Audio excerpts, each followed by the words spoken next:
The bond between a mother and daughter should be sacred, built on trust, love, and protection. But for Gypsy Rose Blanchard, this bond was twisted. Her mother, Dee Dee, spun a web of lies, trapping Gypsy in fabricated illnesses. This is the story of Munchausen syndrome by proxy. Dee Dee appeared to be a devoted mother, caring for her frail daughter, Gypsy Rose. Gypsy was confined to a wheelchair, or so the world believed. Behind this facade lurked a dark secret. Dee Dee suffered from Munchausen syndrome by proxy. Gypsy was a victim, ensnared in her mother's game.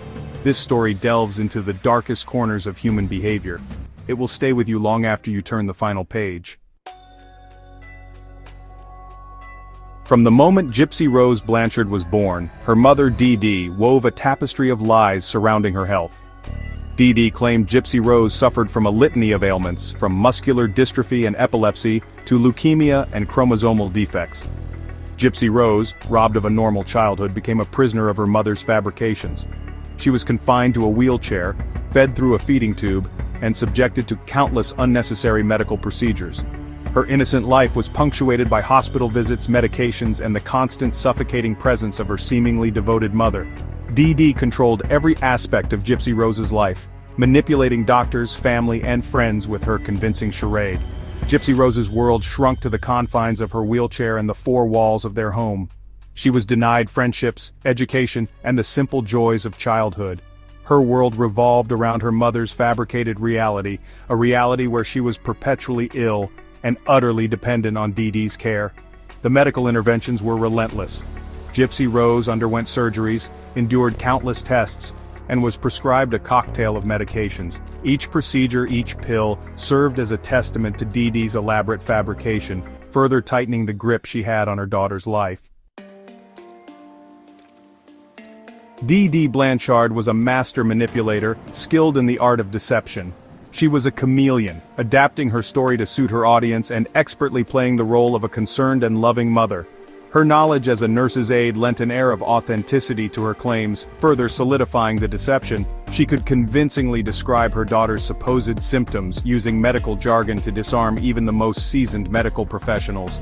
Dee Dee was known to administer medication to Gypsy Rose to mimic certain conditions, further blurring the lines between reality and fabrication. Relocating frequently, often under the guise of seeking better medical care, became a recurring theme. Each move served a dual purpose. It allowed Dee Dee to evade scrutiny from those who might question her narrative, and prevented Gypsy Rose from forming lasting bonds that could expose the truth. When Hurricane Katrina devastated their hometown, Dee Dee seized the opportunity to further cement her lies.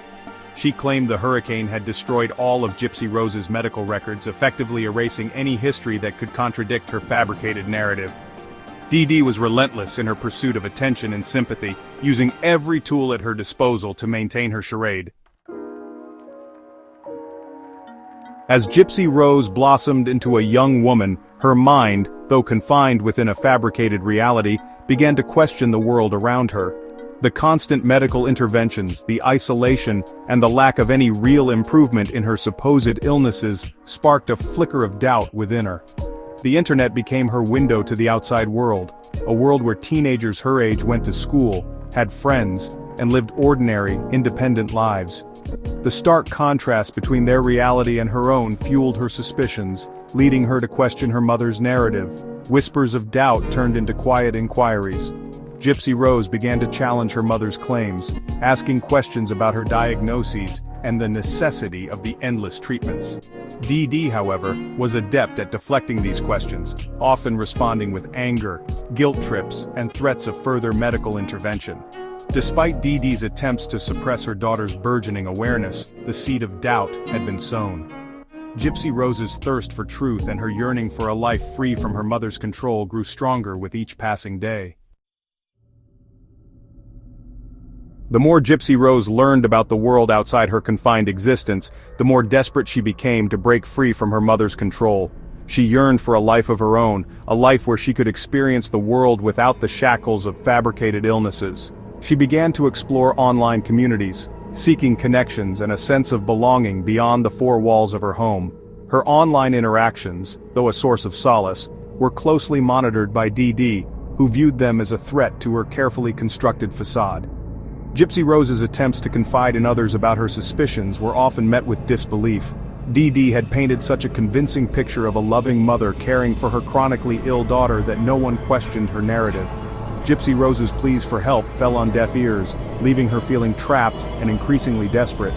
Driven to desperation, Gypsy Rose made several attempts to escape her mother's clutches. Each attempt, however, was met with swift and severe consequences.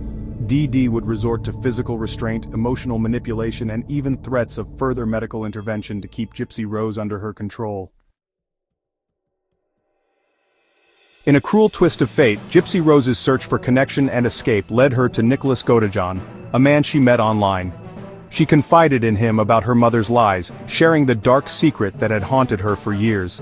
Godejohn, blinded by a misguided sense of love and loyalty, agreed to help Gypsy Rose break free from her mother's control. Driven by desperation and fueled by Godejohn's misguided intentions, a plan began to take shape. They decided to end Dee Dee's reign of manipulation and deceit, believing that this was the only way for Gypsy Rose to finally taste freedom. The plan, however, was flawed from the start, a dangerous concoction of desperation and misguided love. In June 2015, the plan was put into motion. Godejohn, at Gypsy Rose's behest, fatally stabbed Dee Dee while she slept in their shared home. The act, born out of desperation and a twisted sense of love, would have far-reaching consequences, forever altering the lives of everyone involved. The murder sent shockwaves through the community, shattering the illusion Dee Dee had so carefully constructed.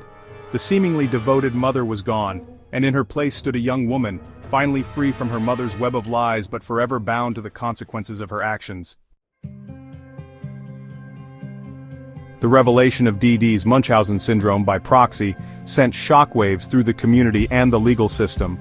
Gypsy Rose, once perceived as a helpless victim, was now at the center of a complex legal battle, facing charges for her role in her mother's death. The case sparked a heated debate about culpability and victimhood. Was Gypsy Rose a master manipulator who orchestrated her mother's murder, or was she a victim of years of abuse, driven to a desperate act by a desperate situation? The lines between victim and perpetrator became blurred, leaving the legal system grappling with the complexities of the case. In 2015, Gypsy Rose accepted a plea deal, pleading guilty to second-degree murder in exchange for a reduced sentence. She was sentenced to 10 years in prison, a sentence that reflected the complex circumstances of the crime. Godejohn, who was found guilty of first-degree murder, received a life sentence. The sentencing, while bringing a semblance of closure to a tragic case, did little to address the underlying issues of Munchausen syndrome by proxy and the devastating impact it can have on victims.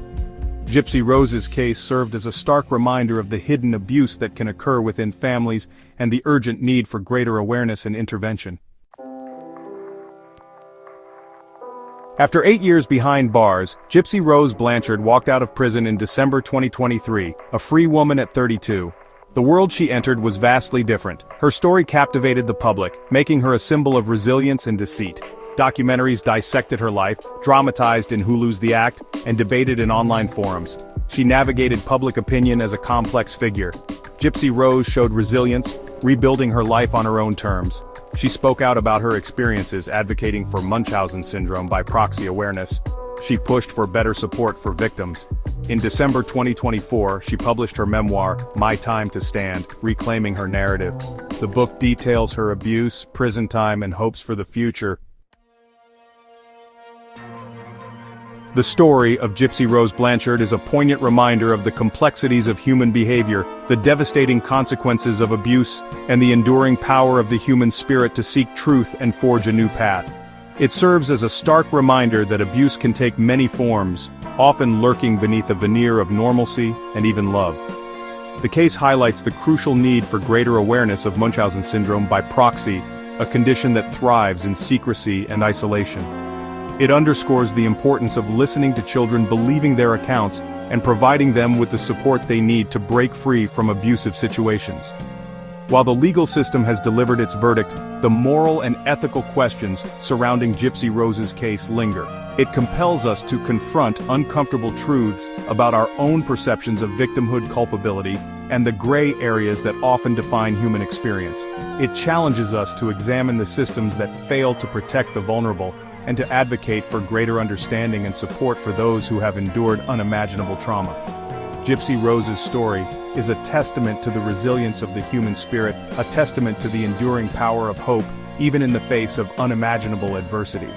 It is a story that will continue to resonate, prompting reflection and dialogue for years to come.